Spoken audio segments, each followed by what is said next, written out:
first time I ate someone's grief, it was an accident. My aunt had just died, and my cousin couldn't stop crying at the funeral.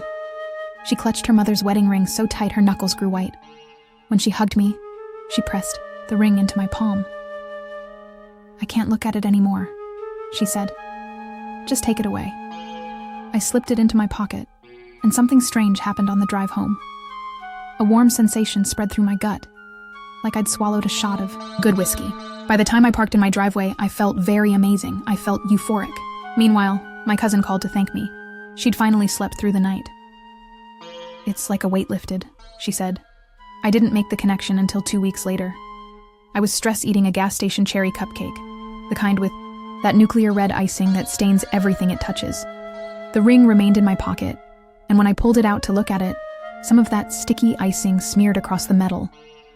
Without thinking, I licked it clean, and when the ring touched my tongue, it dissolved, melting like cotton candy, while that same warmth flooded my system.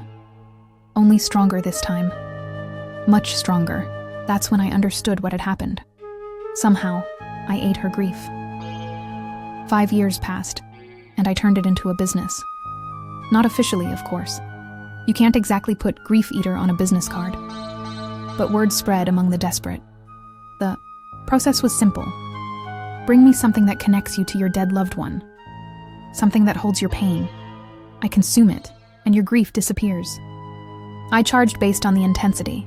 1,000 for a parent, 500 for a sibling, 250 for a grandparent. Pets were a flat 100.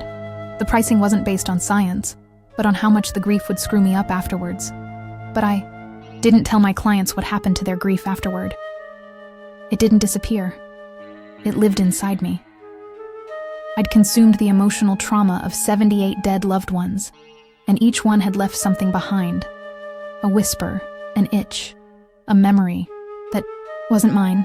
I called them the chorus. Most days I could handle them. They were just background noise, the mental equivalent of a TV left on in another room. But lately, they'd been getting louder, more demanding. The whispers had become conversations. Conversations had escalated into arguments. Pleas had replaced the arguments. Let us out. Let us see them. We miss them. I ignored them and kept eating. The warmth that followed consuming grief had become addictive, better than any drug I'd tried, and I'd tried plenty. The business was just an excuse to keep feeling that rush. Ever since I was a kid, I'd had the same recurring nightmare, being trapped inside my body, conscious but unable to move or speak, while something else controlled me from within. I'd wake up screaming, drenched in sweat, grateful to be back in control. As I got older, the nightmares became less frequent, but more intense. The idea of being reduced to a passenger in my own flesh terrified me more than death itself. I'd rather cease to exist than exist as a prisoner inside my body. I never connected these nightmares to my new profession, never saw the warning signs, until it was too late. On a rainy Tuesday, a woman brought me her brother's baseball cap. He'd killed himself 3 months ago, and she hadn't slept well since. She passed me the cap with trembling hands. "Will it hurt?"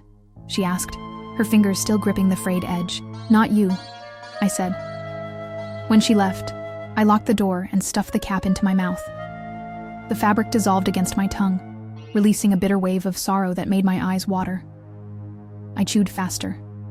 The sooner I got it down, the sooner the pain transformed into that familiar warmth. Except this time, something different happened. As the last threads disappeared down my throat, I heard a man's voice, clear as day, say, "Finally." And then my hands weren't my hands anymore. I tried to move them, but they stayed flat on the desk. I tried to stand, but my legs ignored me. My breathing sped up, but I wasn't the one speeding it up. "You've been so selfish," the voice said, "keeping us all in here, not letting us reach them." I tried to respond, but my mouth wouldn't open. Panic crawled up my spine as I realized what was happening. I was still here, still conscious, but I wasn't in control anymore. I was a passenger in my own body. My lifelong nightmare was unfolding in real time. The terror I'd woken from 100 times was now my waking reality. "It's our turn now," another voice in my head said. A woman's voice, elderly, unfamiliar. "You've kept us quiet long enough." The next few hours were a blur of psychological torture. My body moved without my permission. My hands opened drawers, searched through files, and found my client list. My mouth formed words that weren't mine, practicing different voices, different cadences. The chorus was figuring out how to drive. They let me surface just enough to feel the full horror of my situation. I screamed, but they pushed me back down into the darkness. The claustrophobia of being caged inside my skull was worse than any physical pain I'd ever experienced, like being buried alive but still able to watch the world through a window. By nightfall, they had a plan. I woke up on my kitchen floor surrounded by shattered glass. The clock said 3:47 a.m. I'd lost 9 hours. My phone showed 17 missed calls from unknown numbers. There was blood under my fingernails, and my mouth tasted like copper and salt. When I tried to stand, the world tilted sideways. "What the hell?" I said.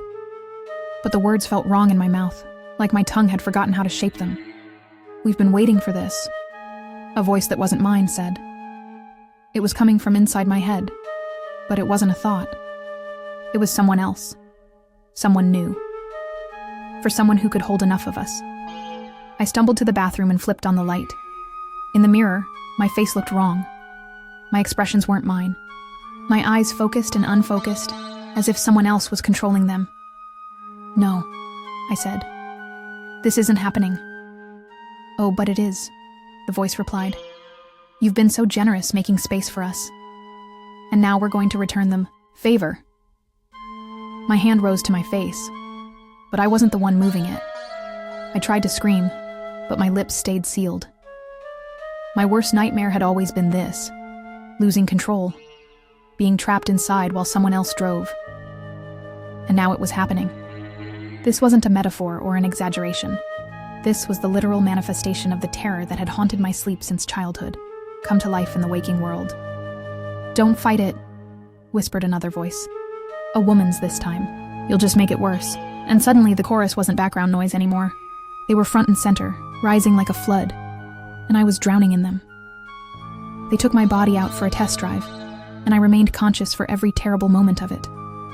I saw everything through my eyes, but I was just a passenger now. They used my voice to talk to each other, arguing over who got control next. "The brothers should go first," said my mouth in a voice that wasn't mine. "He's the newest. He hasn't seen his sister yet." My head nodded without my permission. 15 minutes each, said another voice using my vocal cords. "Until we figure out a better system." They were dividing me up like I was a timeshare property. And there was nothing I could do but watch. The suffocating horror of being reduced to an observer in your own life is impossible to describe to someone who hasn't experienced it. My body drove to the woman's house. The one who brought me her brother's cap yesterday. The chorus knew where she lived because her brother knew. They rang the doorbell. When she answered, her face transformed from confusion to terror. "Tommy?" she said. "Hey, sis," my mouth said in her brother's voice. "I'm back." She backed away, shaking her head. "No, you're that person, the one who took the cap. What are you doing?" "It's complicated," my mouth said. "But I needed to see you, to tell you it wasn't your fault. They were using me like a puppet, and I couldn't even scream. Every childhood fear of possession, every adult anxiety about losing autonomy, it was all playing out in high definition. This wasn't just a nightmare. It was the nightmare that defined me." The woman was crying now. "This isn't funny. You need to leave. Remember that summer at Lake Michigan? When I pushed you off the dock and you lost your new sunglasses? I said a fish took them." Her face went pale. "Nobody knew about that." "I did. I do." My hand reached out to touch her face. "I need you to do something for me now." "What?" she whispered. "I need you to give him something else. Something with more grief in it. My journal. It's under the mattress." "No," I screamed inside my mind. "Don't listen to him." But of course, she couldn't hear me. Nobody could. I sat trapped in the passenger seat of my body, watching as they used me to collect more grief, more memories, more souls to add to the chorus. Over the next 3 days, they visited 7 of my clients. Each time, the newest member of the chorus took control to convince their loved ones to hand over more grief-soaked items. Some were suspicious, but most were so desperate to believe they were communicating with their dead that they did whatever we asked. The pattern remained the same. My body would show up unannounced. My voice would say things only the dead person could know. My hands would take whatever they offered: journals, photographs, wedding rings, even clothing. And then my mouth would consume them, adding each new voice to the chorus. With each new object I consumed against my will, the chorus grew stronger. I felt myself shrinking, compressed into a smaller and smaller corner of my mind. The nightmare was consuming me, becoming more real with each passing hour. By the fourth day, I only got control for minutes at a time, usually when they were sleeping. During these brief windows, I tried everything to fight back: pain, alcohol, even smashing my head against the wall. Nothing worked. They just laughed and took back control, their voices overlapping in a discord of mockery. The only time they let me surface was when they needed me to know something. Like tonight, as my body lay on my bed, staring at the ceiling, with eyes that no longer belonged to me. "We're going to the cemetery tomorrow," explained the first voice, my cousin's mother. "We've decided it's time to expand our operation." "What do you mean?" I thought at them. "Fresh grief is the sweetest," said another voice. "We're going to find those in mourning and offer our services directly." "No," I thought. "I won't let you." They laughed, a cacophony of unique tones all using my vocal cords. "You don't have a choice anymore. You're just the vessel now." And I realized they were right. I'd been so focused on fighting for control that I hadn't considered the alternative. Maybe I couldn't drive anymore, but I could still crash the car. While they debated their plans, I reached deep inside myself, to the place where my own grief lived. Not their grief, mine. The pain I'd been running from my whole life.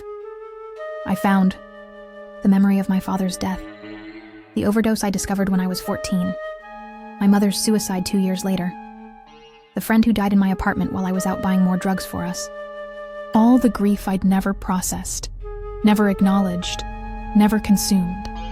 I pulled it up like poison from a well, and before the chorus realized what I was doing, I turned it on them. Grief is a living thing. It grows, changes, evolves, and when you feed it, it gets stronger. My grief flooded through the mental space the chorus occupied. As the grief-feeding entities touched them, they screamed. Entities unfamiliar with grief themselves. They'd only been the echoes, the impressions. Left behind, never had they been the source. Stop, they shrieked as my grief engulfed them. "You wanted grief," I told them. "Here it is. All you can eat." I forced every painful memory through my consciousness. Every loss, every regret, every moment of despair I'd ever experienced. I'd spent my life running from these feelings, but now I embraced them. They were my weapons. The chorus splintered under the assault. Some voices faded altogether. Others fragmented into whispers. A few of the strongest pushed back, trying to regain control, but the assault weakened them. For the first time in days, I moved my hand when I wanted to. I dragged myself to the bathroom, teeth clenched against the battle still raging in my mind. In the mirror, my face was gaunt, eyes bloodshot.